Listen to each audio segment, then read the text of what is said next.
So essentially this is the beginning phase of the next project. I'm slowly draining the pool. Yeah, I'm estimating between 10 to 12,000 gallons. I know that's a big range, but these shapes are very difficult to calculate.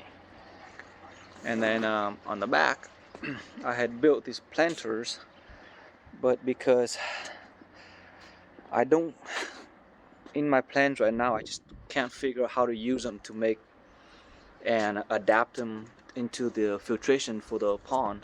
So I ended up just taking out all the dirt and slowly removing it, and then I'm gonna have to break down these walls right here.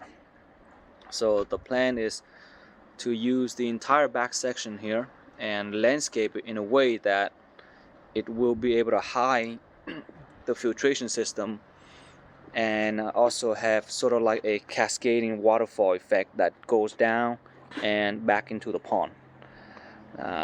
So I'll have to break out these walls right here, this planter. The problem with me is I tend to overdo everything, and I already filled these things with concrete, and it wouldn't surprise me if I put rebars in between these inside these cinder blocks, but I'm not sure. I guess it's been a while, so I guess if I struggle breaking them down, then I'll know why. But this area back here is actually pretty big, and I'll have to remove all this plumbing system for the current pool right now. So the plan now is to just slowly work on this. Then what I'll do is clear it up, flatten everything, and then put a cement pad basically down there, so that water can just flow down, and I don't have to worry about water's getting lost in the process. So in this area right here, I'm gonna put the drum filter. Then it's gonna be pump fed, so the drum filter is gonna be above ground, and then the water will go in, and it will just go slide down onto that side, and then it will go into the pond on that side, and then it's gonna go down. Since this thing has a really big slope going down here to the bottom, the water hitting that end will just pour everything down, and then it will push all the waste down this side. So most of my plumbing will be down this area. So this now it's just a sort of like a brainstorming process. I'll be working on it in the next couple of months. Hopefully I'll be able to get it up and running as soon as I can, because growing season starts. So this will be good. Yeah, but the filtration idea that I have is basically once I put the concrete pad down here, it will be kind of like sloping towards the pond a little bit, so water will just naturally drain down here. I want to make it a way where if something would fail, meaning like the electronics in the drum filter, even if I was accidentally pumping up water, it will still go down into the pond rather than getting lost. And then over this area, I'll probably put a ton of different bins, and I'll continue to use oyster shells. That will be my media of choice. It's cheap, it's effective, and it does what I need it to do. So I'll be saving money on that.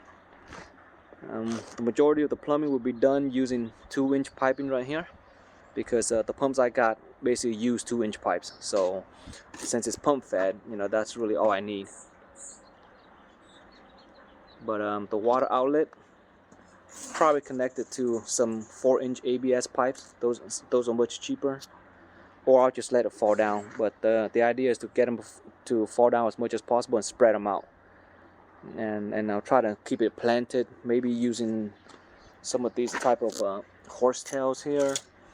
Put them in a bin, just let them grow. Maybe hide the filtration media, hide the bins, hide the plumbing, and try to make it look a little bit neater. But I'll keep posting on the update about this new project in the coming months. This is just a starting point.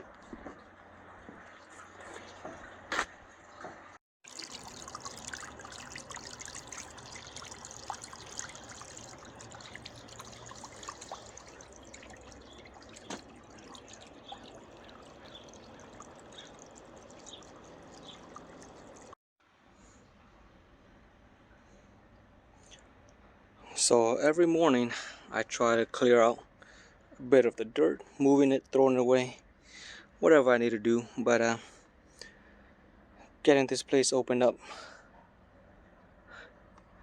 These flower beds have mostly been emptied, and I gotta break down the cinder block walls.